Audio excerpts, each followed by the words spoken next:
This is my first South by Southwest, so I'm quite excited to be here. And the question for today is 2024 the year that super apps will take off in the US? Before I do intros, I wanted to provide a little bit of background and a little bit of context. So it's all generally accepted and understood that we are not going to have a WeChat in the US. WeChat was built in a very different time, in a different country, with a very different set of government regulations that allowed the app to effectively be the backbone of the Chinese internet. In the US, we just don't have that. We have customers who are used to having multiple apps on their phone, scrolling through their phone, searching through their phone, and having different apps for different services. However, what we've seen in the past few years is apps are starting to build multiple services into one app. What I call this is theme-based super apps. So you're seeing apps that do multiple things, but it's all centered around a core theme.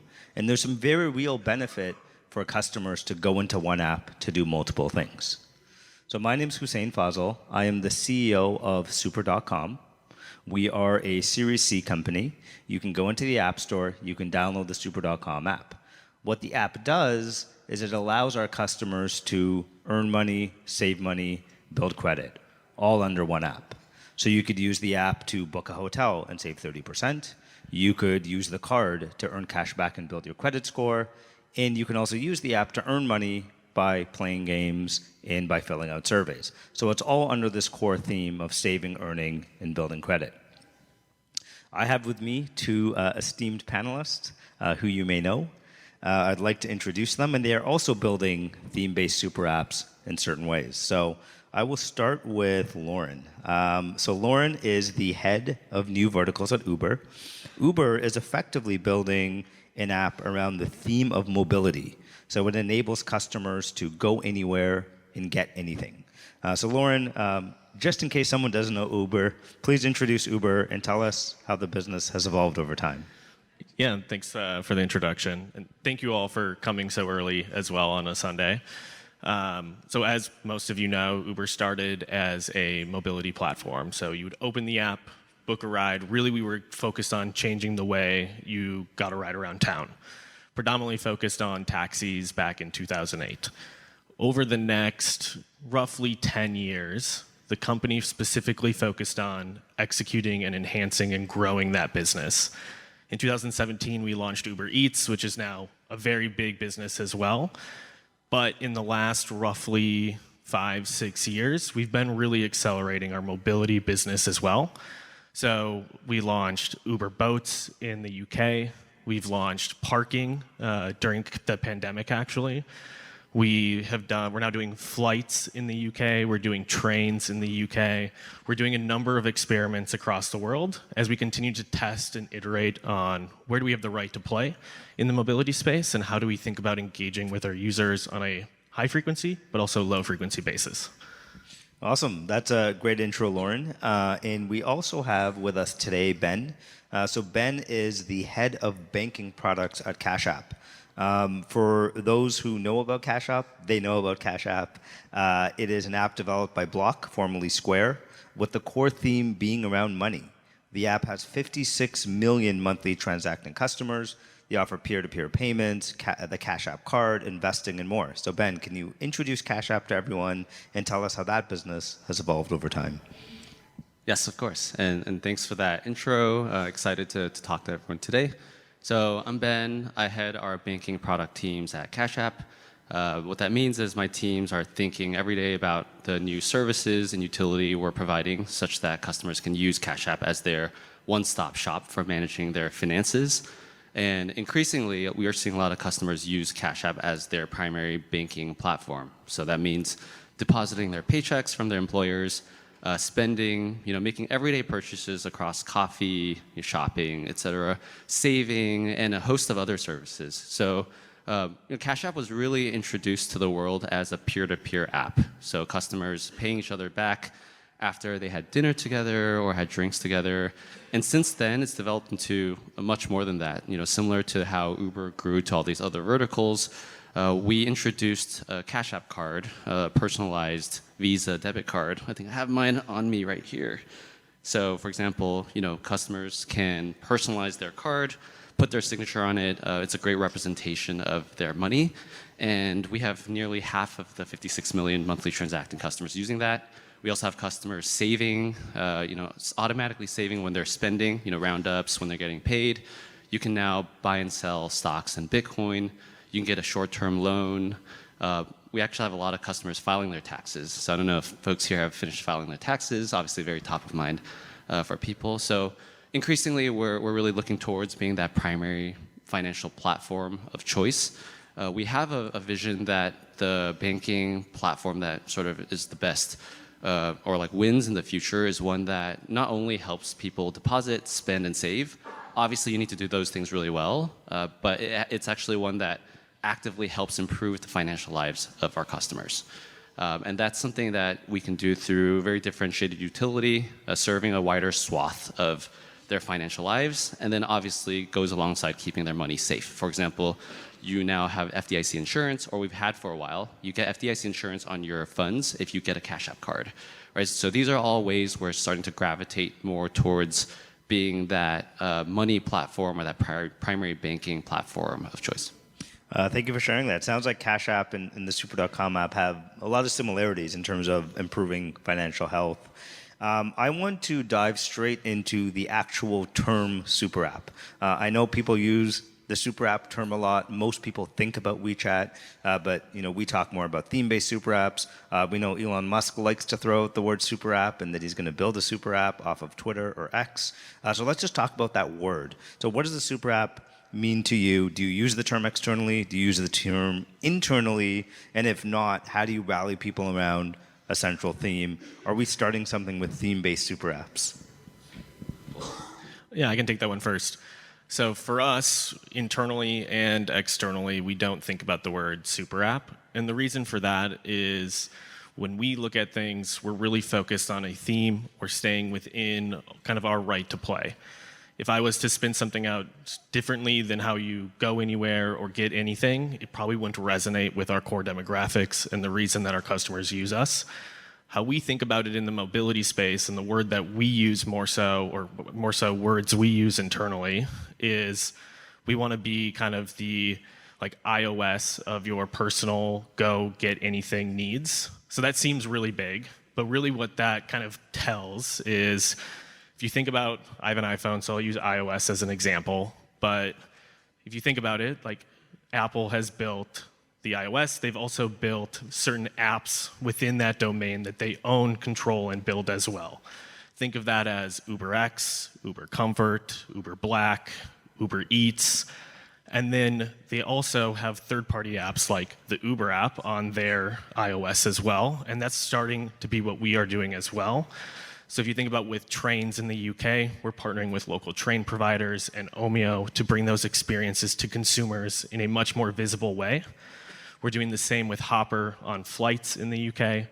And then we're also doing that across the US, where we're doing things like Uber Shuttle or what we do with Uber Park. So we're really looking at both what we call 1P and 3P partnerships to bring more mobility and delivery use cases to consumers. So that's really how we're thinking about it, is how do we still stay within the mobility or delivery space in the respective apps, but generally focused around a theme of like what our core business is. Yeah, I mean, that makes sense. And again, we use the term internally, a theme-based super app, but you could probably drop the super app, but it is all about being around a central theme, right? You need to make sure that when the consumer opens the app, they kind of know what they're getting. There's a lot of apps that are very like one track. Like you open Netflix because you know you want to watch something, right? But when you open Uber, there's multiple things you could do. You could be getting food, you could be delivering a package, you could be getting a ride, you could be apparently now getting parking. I didn't know that was part of the offering. But Ben, how do you guys see it internally?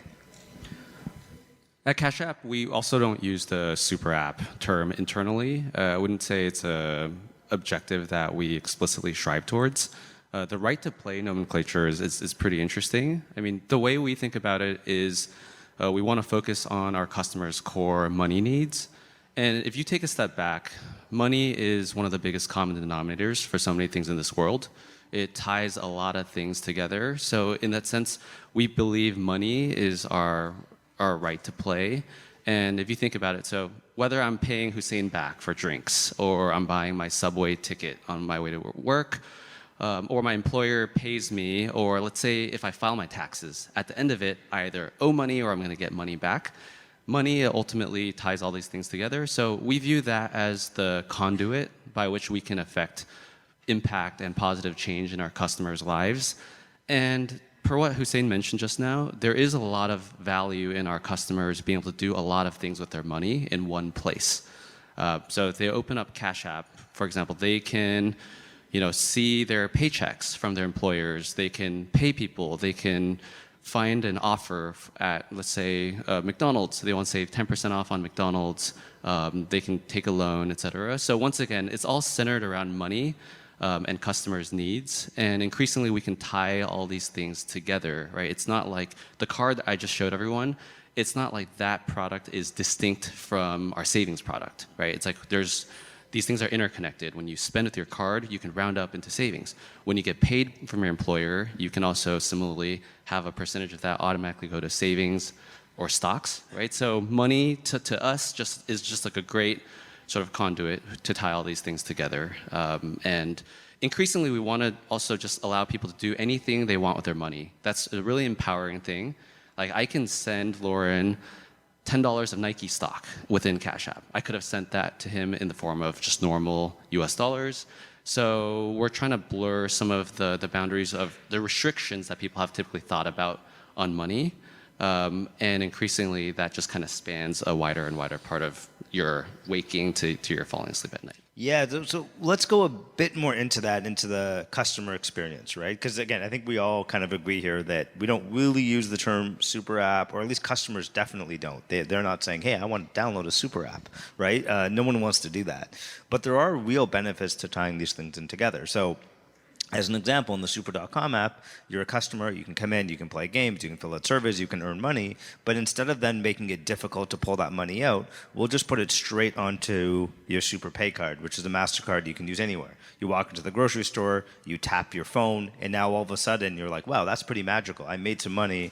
I went to the grocery store, I tapped my phone, and I was able to buy groceries. And by the way, as I'm doing that, it's helping me build my credit score. So now I'm getting notifications about my credit score building. So you're seeing this real benefit of like 2 or 3 different things that could theoretically be separate apps. It's now this great customer journey, and you get to see and try all these different products. So maybe just a bit more about the customer experience, and more specifically using multiple services. Like, how do you bridge someone from using one service to then using another service?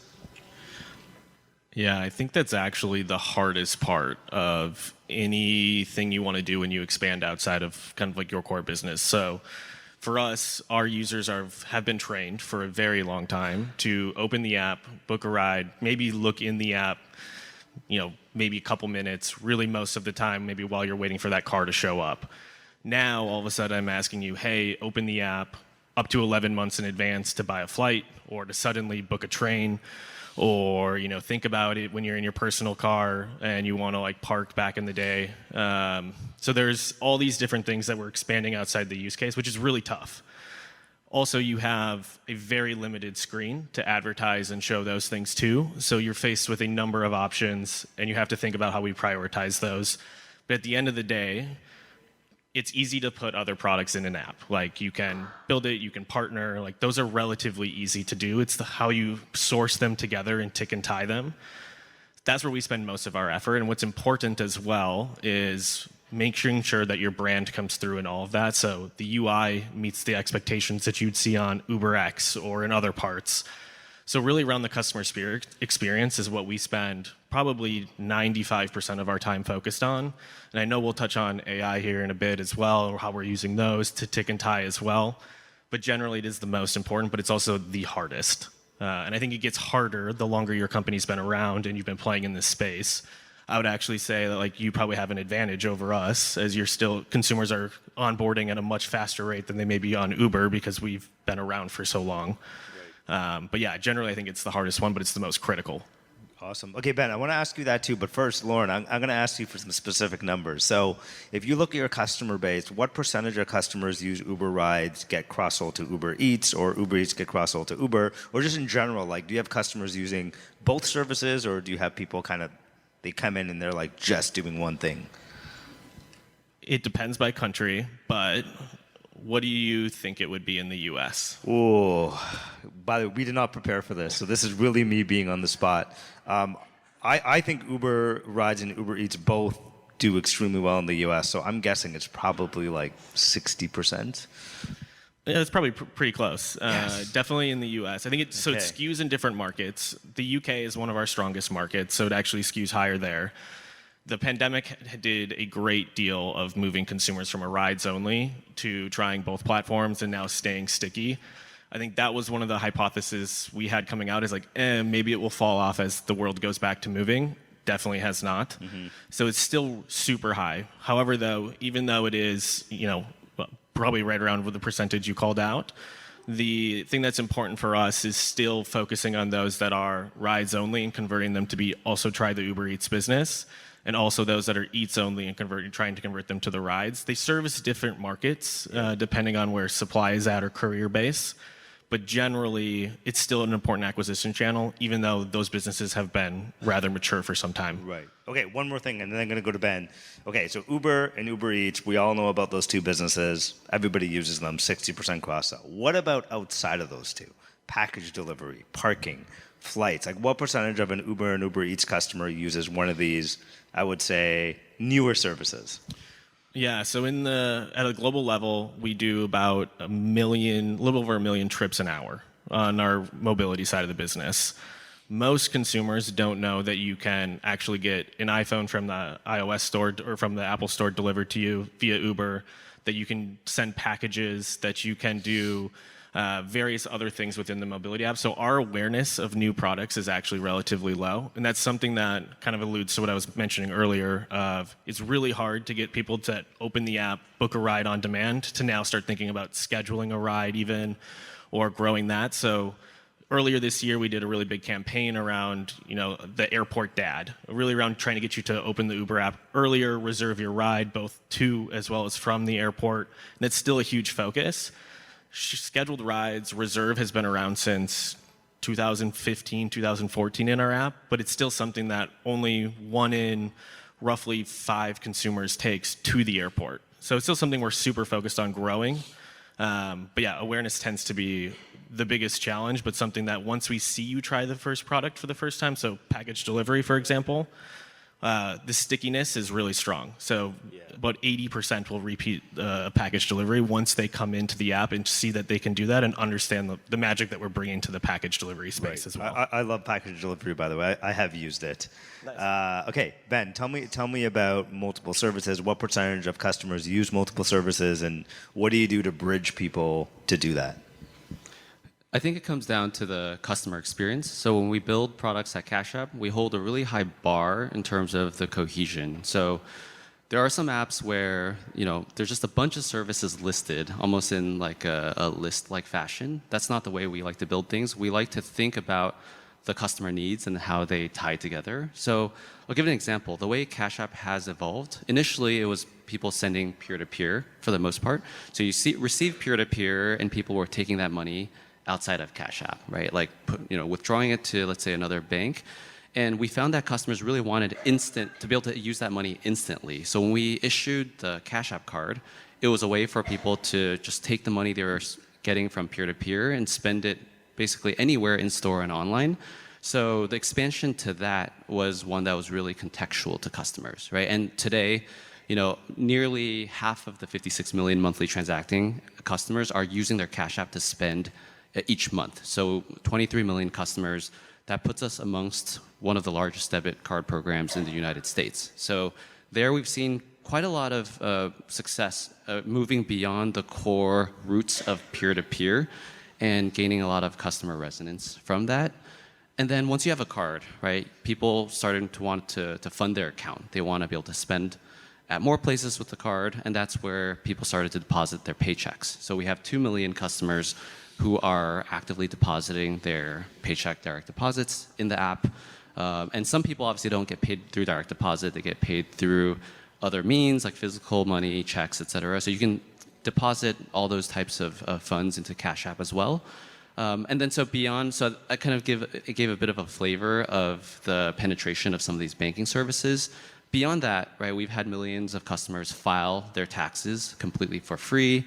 For Borrow, which is a short-term loan product, we've originated, a pretty meaningful amount of money to help bridge liquidity for people's needs. So if you look at Cash App today, it's very different from years ago when we first launched. When you get people depositing paychecks, they're using oftentimes like several services now. They're spending, they're saving, they're filing their taxes. So that's probably the most engaged form of user. But most of our customers are using far more than just peer-to-peer. Awesome. So, let's just go a little bit further, and maybe if you take a step back from the customer experience in Cash App itself, Block obviously has a lot of stuff going on, right? There's, sort of famous for the Square payments. You acquired Afterpay, and there's sort of a bunch of other pieces in the Block umbrella. How do you think about how Cash App works with those other pieces? Block's overall mission is around economic empowerment. So that spans across consumers, which we're really focused on for Cash App, spans businesses, which Square, I'm sure you've all probably seen the Square stand. It's at coffee shops or other stores.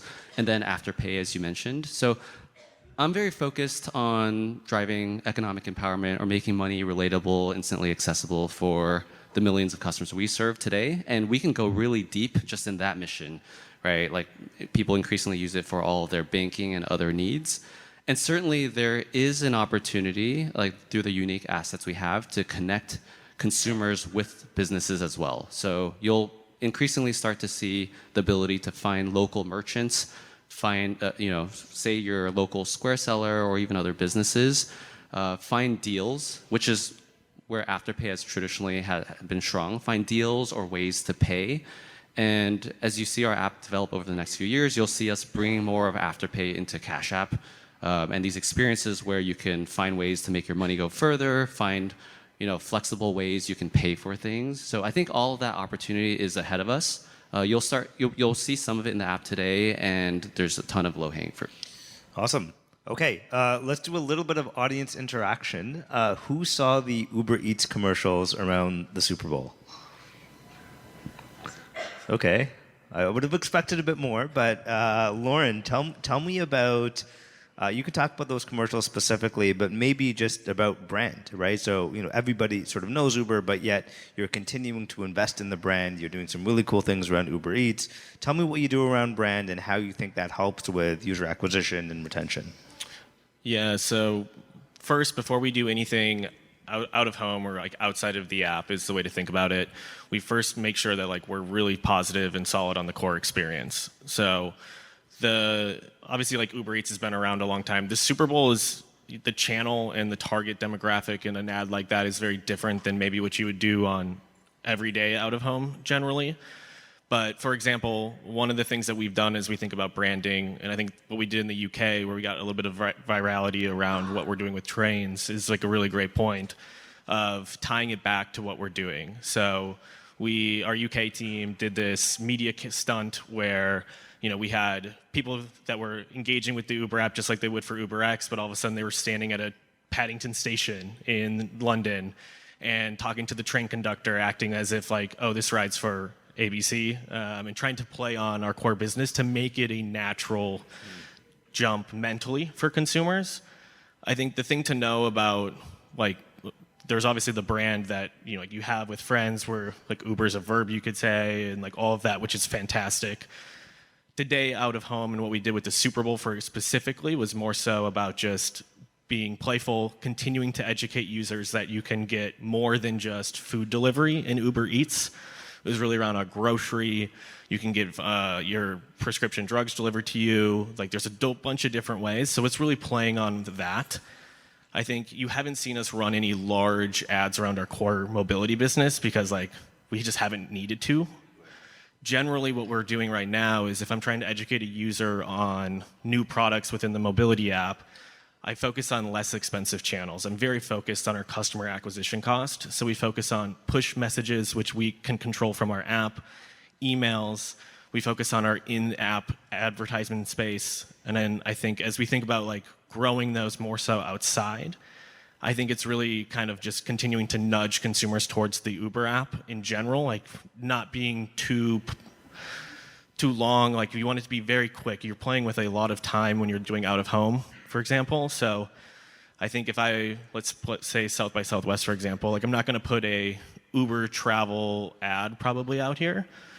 But I think what we would do is show like the Uber logo. I think the same way, I think as I've been walking around South by Southwest, I think like Delta's put on a master class for how to do marketing, right? Their logo's right there. It's on vehicles driving around the streets. They have a check-in. It's those little touch points that builds a mental like habit of like, oh, I need to buy a flight. The first thing that comes to mind is Delta. I think the same thing as we would do when you look at like train stations. That's what we did. We bought every ad space in a train station for a number of weeks, and it significantly grew the business, but it has to be the right way and still play in the core business overall. Yeah, I mean, and it's hard. So we're as a Series C company, we always think about doing out of home and think about doing branding, and it's not easy, right? Because it can't be a one and done. You can't just like do something and then disappear. You really have to think about the overall activation, and it can often take tens or 20s of like touch points before that brand sticks in their mind. Ben, I know Cash App has always done some very interesting stuff with some celebrities and other brand. So tell us what you've done and what's worked and what hasn't. I think our marketing team has done an incredible job of telling the story of Cash App, and what we've grounded it on is some of the nuances around money. So money is a very important subject. It's an exciting subject for some. It's a very stressful subject for others. And what we've tried to do is to tell very relatable stories around money. And this spans across a lot of channels as well.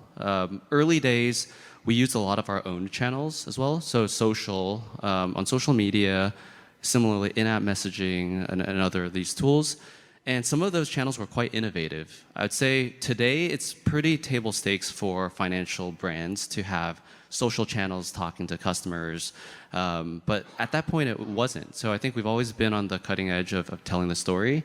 And some of the things are also around making people feel less anxiety around their money, or making money feel fun, even though it's stressful for a lot of people. So you mentioned a couple of things around engagements with celebrities or other brands. So for example, we recently sponsored alongside Visa, a F1 racing team, the Visa Cash App Racing Bulls.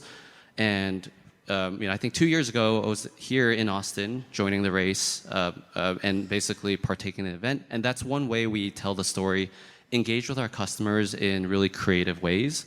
Because Cash App, while it is a money platform, it also is a platform where a lot of people connect, right? Peer-to-peer is inherently social.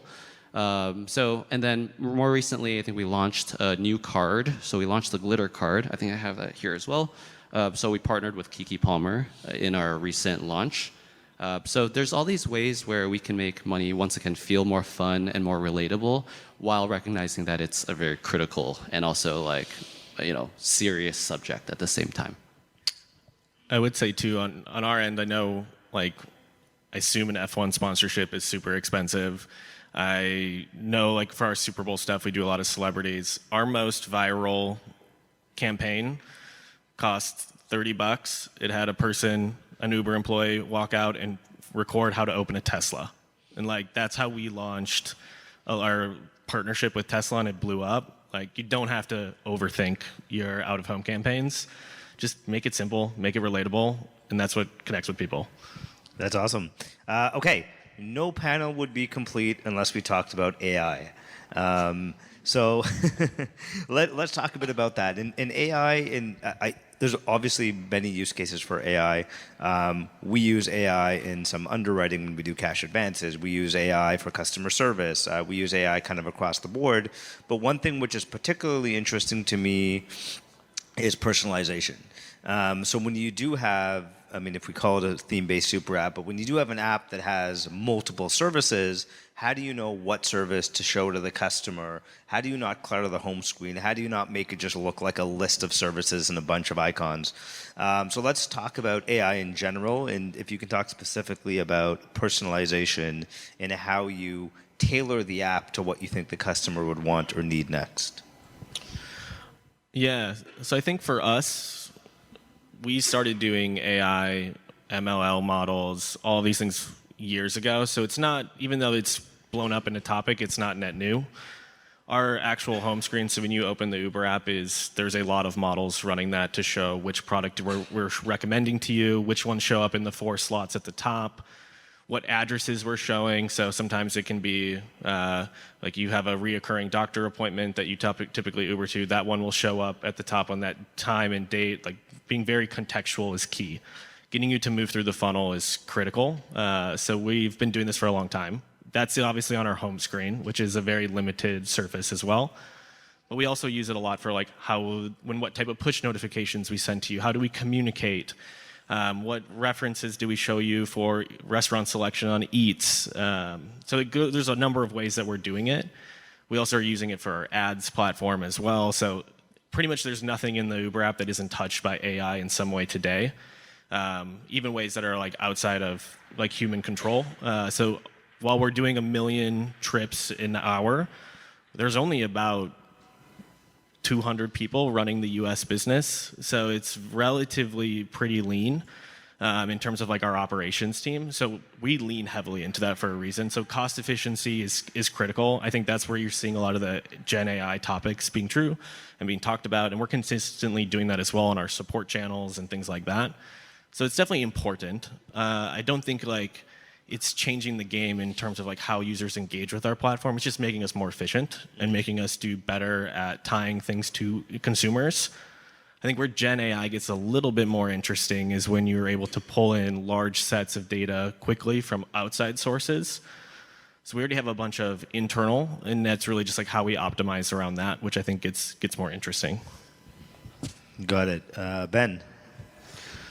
So we've also been using AI or ML use cases in a number of areas. I would say one of the really huge opportunities is how we service our customers. So serve them with the right information when they're looking for, they have questions about their money or things that they want to ask us. Another big area is around offers. So if I go into the Cash App today, there is an area where we're going to see offers, right? So whether I see a McDonald's 10% off offer or Best Buy or other things, we can take what we understand about the customers. Well, there's also the purchasing history, but also AI and ML to service that. And then I think another big area is just keeping our customers' money safe. So in terms of fraud and transaction monitoring, we use AI and ML tools to see if there are situations where we should block a transaction. We think a fraudster might be conducting that transaction, or other things that just like help raise awareness of your money, because once again, safeguarding money is a huge responsibility. And then there's some of the more recent sort of generative AI use cases, which I think is interesting, and we think we can empower customer creativity through some of these tools. I mentioned that our card is fully personalizable.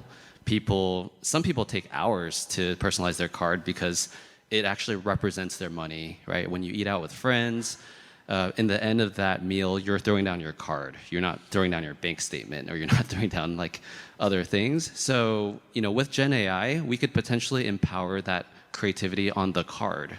For example, make anyone be able to come up with a delightful card. So that's like one use case, but increasingly, I think customer creativity around money or these themes around the creator economy will all start to emerge more and more. All right, awesome. I have a bunch of other. Yeah, I got a question for you, yes, actually. Okay. So obviously, like Cash App and Uber, very different places in product lifecycle versus where your company's at today. Mm-hmm. As a founder, how are you thinking about when to invest in LLM versus Gen AI versus your core business? Like, how are you thinking about that with capital constraints and all of that right now? Yeah, I would say the biggest thing that we do internally is we're super data-driven and very experiment-driven. So we'll let anyone from any team in any department be like, hey, this is what an idea that we have or a theory that we have. Luckily, there's so much off-the-shelf AI models that we can use. So the customer service team came to me and said, "Hey, I think we can cut out 70% of the phone calls by using an AI voice assistant to be able to answer that." So we're not going to go and build our own AI voice assistant, but we'll go and find a partner, and then we'll kind of put the engineering effort into integrating with that partner. So we'll partner with companies. We'll leverage AI, but we may not necessarily be building some of the core models ourselves. I have more questions, but with such a great audience over here, I'd love to open it up. If anyone has any questions, there is a mic at the center over here. There we go. Not on. I'll try to scream a little bit. Now we are there. Thank you. I have a question, and I would like to come back to the heading of the whole session. What do you think is actually different this year, and why should it or could it take off this year in contrast maybe to 23 or any other year? Because you described the capabilities of the various apps and what has developed, but what is now different? Why do you think there should be some accelerating effect? Yeah, that's a good question. So I think a few things are happening. One is I do think there is more and more app fatigue as the years go on in terms of downloading apps. Like, it used to be pretty easy to get someone to download an app. They'd just be like, "Oh yeah, sure, I'll download an app." Now it's like, do I really want to download this app? Can I not download the app? So people are actually trying to download less apps and just have less clutter on their phones. And two, I think a lot of these business models are evolving, right? So there's no way Uber could have built all these other things until their rides business was at a certain scale, or Eats business was a certain scale, and then they could sort of add things on top of that. Even for us, when we started, we just started in hotels, and we sold millions of hotel rooms, and we're like, okay, there's enough scale here now that we can sort of add other services on top. So I think we're just starting to really see an evolution of apps that are a certain size and a certain scale, and being able to bolt on additional services, along with some change in consumer behavior of not really wanting to download more apps. Yeah, I think one other thing on top of it is just the pandemic accelerated the use of apps and just like mobile technology. I can't tell you how fast it exploded our Uber Eats business. We could have thrown a bunch of money into marketing and probably still not have gotten to the level that we got. Me as a consumer myself, I don't have a desktop computer.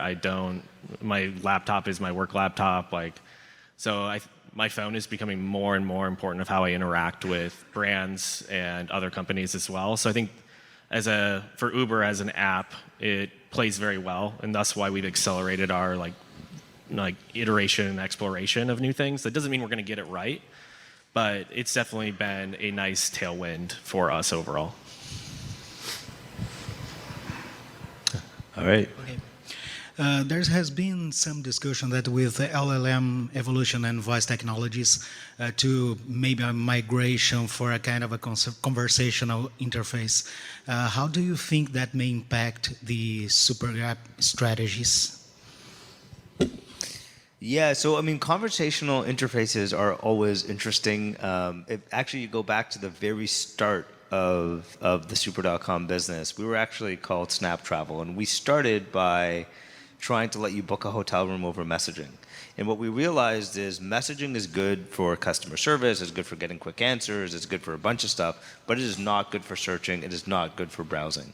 So I don't think that's really changed. I think chats are going to continue to be used for certain use cases, but I don't see that effectively replacing the UI and replacing the app itself. I don't know, Lauren, Ben, if you have any thoughts on that. Yeah, for Cash App, I would say we don't have a conversational surface within the app today. When you send money to people, you can tag an initiator note. I know in other parts of the world, a lot of super apps were born out of communication tools, right? Things like WhatsApp or Line Chat or other places. So today, our main conversational tools are when customers reach out to Cash App and we interface with them, help them with their money. And that's where I think we can use AI or LLMs. But today we're not introducing that just free form chat because we think there are better places for people to do that. Yeah, I think it's cool, and I hope it takes off. We haven't seen it take off. You can actually kind of order just through voice on Uber Eats, and it's not changing the way people interact with our app at a high level. You see some playing around with I think there was that like great product that was launched at CES that everyone was talking about as well. That was really focused on that. I think it's cool, but it's not. We don't see the adoption yet to truly expect it to drive mass waves of change. I think it's one of those things where things ebb and flow, and people will experiment and will continue to build on it, but probably too early still. Sorry, what time do we have here? Do we have time for one more? We have 20 minutes. Oh, amazing. Okay, all right. Hello, thank you to the three of you for the session. It was really insightful. In my case, I have a question. I come from Mexico, and I work in a company that has a digital platform. It's called Digital at FEMSA. So they're also building a super app. So I wanted to understand what are some things that we should be looking for in our space in Latin America. As you know, purchasing power is different. Access to financial services is also different.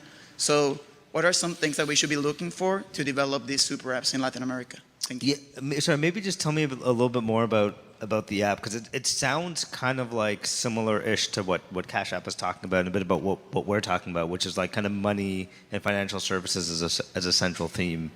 Sure. So FEMSA, where I work, is a holding company that has OXXO, which is the largest chain store in Mexico. It also has Coca-Cola FEMSA, and another business unit that was just created about 4 years ago. It's called Digital at FEMSA. So what Digital at FEMSA is trying to do is to connect both the C-stores and COF and Coca-Cola FEMSA and develop this new area of financial services and access for most people in Mexico.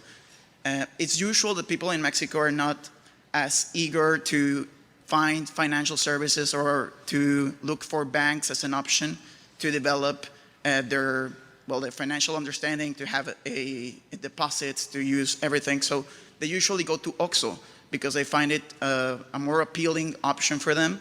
So that's where we found this opportunity, and we developed the Digital at FEMSA business unit. So it's, in a way, how to connect all of our business units in a super app, and that they have access to, different services. Yeah, I would say that, I mean, the biggest thing we've seen is that when you're trying to get someone from one service to another, it's difficult to be like, hey, go and use this. So as an example, most people in the US, as much as they care about their credit score, they don't really take the initiative to try and improve it. So what we've done is, like I said, anytime someone earns money, anytime someone books a hotel, we give them cash back. We just put it straight on their pay card. And it's easy for them to just go to the store and tap their phone and pay for something. And then they start to be like, oh, wow, this is building my credit score. And then they're like, okay, wait, maybe there's more that I can do. So if you can make it as seamless as possible to move across services and make it like extremely easy to do that and see the benefit versus like giving them the hard work to do something new to sign up, that's the biggest thing we're seeing in terms of getting people to use multiple services. I'd say too, there's like no framework that you can really follow. The best thing is to take swings and be willing to fail. So I brought up Uber Park. We did spun that up during COVID, and we ended up shutting it down because it was so far from our key business. But it's something that we tested, we iterated, we played around with, and we learned a heck of a lot from it. So definitely try to move fast and be willing to spin up MVPs, both, maybe not at like a large level, but in a city level. You can learn a lot to help shape kind of like what is your path going forward. Because if you just follow the framework, you're probably looking at Grab in Southeast Asia, maybe a couple in China, and it doesn't really translate super well or Rappi in LATAM. Like, you probably doesn't translate super well, and you want to be different, not the exact same. Great. I similarly think that the journey to expanding an app to multiple services will differ across different countries. Like, even problems around money, which it sounds like you all are focused on, are different, right? But the way we've often thought about it is to find these common customer needs. So, for example, speed of money is important. As a universal need, people generally want to get their money faster. So we started with peer-to-peer, so instantly getting money between customers. And if you then look at it, when people direct deposit their paychecks, they get their money up to 2 days earlier versus a lot of traditional banks. So there's this common thread around speed. And then our offers product, instead of getting cash back, on a statement credit, say days or weeks later, you get that true instant discount. So I think the way we've expanded is to find these core customer needs and then see how many adjacent services they can span across, rather than the other way around of, we want 10 services together, and then not really thinking about what actually threads everything together. Yeah, and on that, by the way, no one downloads an app because they want a super app. No one's like, I'm going to download this app because I want all 6 of these things at once, right? That's not what people do. They're typically going to the app because they want one specific thing, right? So we have customers who are searching for a hotel on Google or Kayak in Trivago, and they see a great hotel deal on super.com, and they're like, I'm going to go get the app just so I can get this hotel deal and save money, and then we'll introduce them to the rest of the ecosystem, right? Or they're looking to build their credit score, and they're on Google or Credit Karma or on Meta, and they're like, oh wow, there's a way I can build my credit score by using this card. They'll come in, they'll sign up for the card, they'll start using the card, and that's all they want to do, and then they'll get introduced to the rest of the ecosystem. So I really think about the user acquisition channels for each one of these services. I think of them separately. I think about getting out of the way for and just letting the customer come in to do what they want before you introduce them to the rest of the ecosystem. So hopefully that was helpful. Yeah, It looks thank like you. you have someone behind you. We have time? Yeah, we do. Thank you. It was insightful hearing you answer his questions because I came up with like 6 other questions. I'll try to keep it quick. How do you define a super app and why would you build it? Yeah, so I mean, this keeps coming up, and like I said, I don't think we're gonna have like a super app like WeChat. So like the real definition of a super app is like an app where you can do everything, right? And that's just not gonna happen. I keep talking about a theme-based super app, which essentially means you can do multiple things centered around a theme that could theoretically be separate apps. Like Uber and Uber Eats could be separate apps. They sort of are kind of our, a credit building app, a travel app. They could all be separate apps. But if you can bring these together, that's sort of how I define it. Please go ahead. I was just gonna say, I think that the simplest definition of a super app is just an everything app. So yeah, every product you can imagine would like live in there. But it doesn't have to occupy the same real estate. Correct. Okay. Yeah, so there's different ways to do it, different architectures that you can do to build it, but yes, yeah. So why would you do this? Go ahead.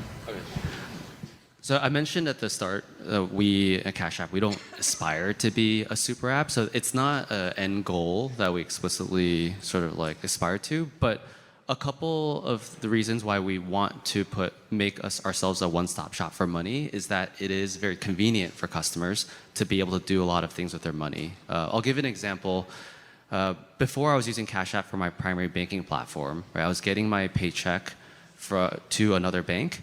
And then for each paycheck, I would calculate, let's say, some percentage that would transfer to a brokerage platform to buy stocks. I'd transfer some money to savings. And money moving between platforms takes time, right? You might do it through different payment rails. It takes 1 or 2 days. It's ultimately friction. And we know a little bit of friction is a lot of friction. And it ends up making me maybe not manage my money the way I want. So for example, all of that living in one app, right? If you get paid in Cash App, you can set a percentage that automatically goes to savings. Now I'm earning up to 4.5% yield there. Some automatically goes to a stock of my choice. Some automatically goes to Bitcoin. That's an example where because all of these money functionality lives within Cash App, I've now made the customer's life easier, right? Rather than them being disparate and spread out across different platforms. The short answer for us is we have to grow our business. We're publicly traded. We have stockholders and stakeholders that expect us to grow at certain thresholds. Our biggest competitor is the personal vehicle at Uber. You think about the one sitting in your driveway or in your apartment or wherever. Getting people to not buy a vehicle is really how we grow the business. That doesn't happen overnight. That takes time. So we invest in things like planes, trains, and other modes to help us grow along the way. So it's really first it starts with needing to grow the business and expectations. And then the second thing is where do we have the right to play for consumers overall? Right, thank you. The reason why I asked these two is actually because I'm trying to understand how do you protect yourself from disruption. What I commonly understand businesses doing at the later stage of their maturity is they split their products into multiple sub-businesses. When you say super app, having worked in China, that's a very different definition for me. It's like you partner with a lot of existing, transport companies and payment services and so on and so forth. Everything from ordering food to like maybe even purchasing homes can be done through Alipay right now. So it's interesting because I'm just like, well, this is not really a super app. It's more like expansion play. You're trying to capture more verticals. Are you afraid of being disrupted by, a small, snappy startup with just 5 people in the basement? No. Short answer. But I mean, in order to stay competitive, we have to look at both the big players and the small players. So as someone focused on new verticals, I would be watching what you guys are doing. And if I like what you're doing, we'd probably test it in our own ecosystem. We do that a lot in Latin America with other companies. It's how our package delivery service started. You have to stay nimble and you have to stay hungry and always be playing as if you're number 2 or number 3 or number 4 in the space. That's how Uber likes to look at it. We also have to make sure that our businesses don't get siloed. That's one of the biggest challenges as you get bigger. So making sure that our teams are lean, but also collaborating across business lines or across tech stacks is really important for us. So it's tough. I think it's like one that we definitely look at, but I'm less worried on our mobility space. I think package delivery, like game on all day. I think money's always been quite fragmented, right? There's always been a large number of banks or financial institutions or money platforms. So ultimately, we believe that there is some value now of like consolidating things, but we believe it'll ultimately be quite fragmented. And I think for us, when you play in a sandbox as large as money, you have to make sure that you don't scatter your focus across too many areas. So we think of it as what we don't prioritize and build is just as important as what we do prioritize and build. So we don't ultimately want to be building everything just for the sake of it. We want to once again focus on the customer needs, and then they naturally translate to other things. Like I mentioned, peer-to-peer, then getting a card, then funding your account, right? And then, other things like managing your money. Yeah, and we never got to this, but we were going to talk a bit more about the customer experience and being consistent across services. So you don't want to necessarily launch a service where it's like this inconsistent experience. So every time we launch a new product or a new service in the app, we think about what is the experience going to be, and is it going to be sort of similar and up to the standards that we want. We have about 10 minutes left. I think 2 more questions would probably work.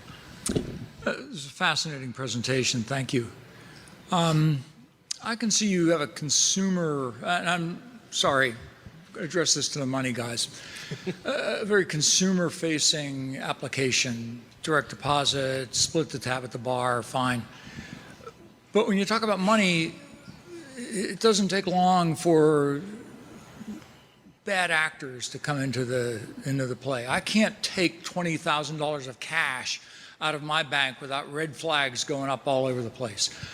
Are you worried about this on your apps, and how are you going to protect against people using it to launder drug money or ransomware or all other these kinds of nefarious actions? I think that one's for you, Ben. Yeah. I can take this. So we take safeguarding our customers' funds very seriously. When we're operating the scale we're operating, many customers trusting us as their primary financial institution. So we do a number of things on this front. One is around customer education. Unfortunately, things like social engineering or scams and fraud is an industry-wide problem. And one of the things we can do is to educate customers around patterns, around scams, right? When people reach out to them for fraudulent use cases, making them more aware of that. So we do that through marketing, messaging, our in-app channels, and other things. And then there are also product functionality. So we have things around fraud monitoring, scam prevention. So if I go in Cash App and I'm sending a peer-to-peer payment, and we suspect, because of ML, machine learning and other capabilities, we suspect that it's potentially, a result of a bad actor trying to scam you. We'll let you know. We'll let you know, like, you never sent money to this person before. Are you sure you want to do that? And then when people spend with their Cash App card, we'll similarly do transaction and fraud monitoring. So once again, there's a wide range of bad actors, as you pointed out, always trying to do things. Doesn't apply to just us. It applies to all financial platforms across the world and in the United States. And this is something that we're really focused on. Trust is our #1 priority when we want to serve these money use cases. Awesome. I think we have one more question. Hi there. My name is Varun. I actually work for Rappi. You mentioned Rappi. So it's a super app in LATAM.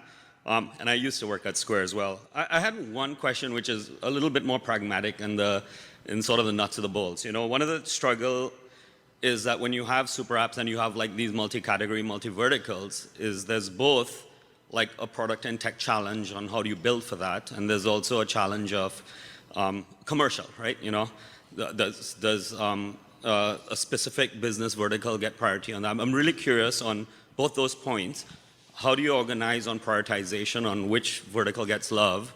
And then how do you organize your team? Like, do you organize your teams by vertical, but then now you have like 10 teams working on the homepage or 10 teams trying to work on the cart? So it's a little bit more like nuts and bolts, but we'd love to hear how you guys think about that. Yeah, I can just give a brief anecdote, and I'll say that we're constantly kind of structuring and restructuring teams depending on what's working and what's not.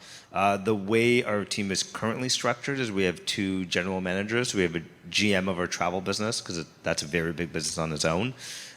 We used to have a GM of the pay card and then a separate GM for kind of like everything else. And now we've kind of brought those 2 things together. So we effectively have 2 GMs, one for travel and one for everything else. And that kind of keeps things under control. And then in terms of resourcing, it's just a planning process, a quarterly planning process. We see what we want to get done in each one of these areas, and then we'll just allocate resources based on that. Yeah, so on Uber's end, so we run both vertical and horizontal teams. So things like new verticals, so for example, like trains, planes, that's a vertical, and we have a core team that just works on that. But then we do partner with our existing core tech teams to make sure that we're not building up like notorious tech debt for all these experiments that sit much more at the horizontal space. But in terms of like our product teams and our operations teams, those tend to be very verticalized as well, so that they're very focused on the problems that we're like facing in those moments.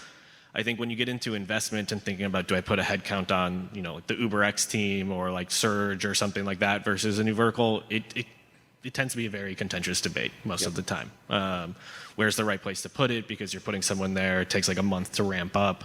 So it's tough. I think generally we know we have to invest in growth. So we set kind of like an overall budget for growth, and then the various different experiments or pilots or growth bets, whatever you want to call them, kind of goes on which one are we seeing the most product market fit signals on, and we're willing to lean into that more. The teams that are working on the new verticals are a fraction of the size of what we see on the core business. So we have to stay lean, we have to stay light. We also test and iterate with partners and lean with others before we like build it ourselves typically. So yeah, it's a big debate, especially as capital gets tighter. But yeah, that's generally how we approach it. I think some of the things Hussein and Lauren mentioned apply to Cash App as well. I think one thing that we're very mindful of is that we don't ultimately want to ship an experience that we say we don't want to ship our org chart, right? So we want to ship customer experiences that feel cohesive and aren't reflective of necessarily just the way we were organized internally. So that's a bar that we definitely hold ourselves to. And our in-app architecture has been evolving as we've introduced new surfaces to make way for like this more cohesive experience. So I think that's the one thing I would add to what these folks have said. Awesome, thanks. Awesome. So I think we are pretty much out of time here, but really wanted to thank everyone for attending. Hopefully this was a informative and productive session. And thank you to the panelists. Thank you. Thanks, everyone.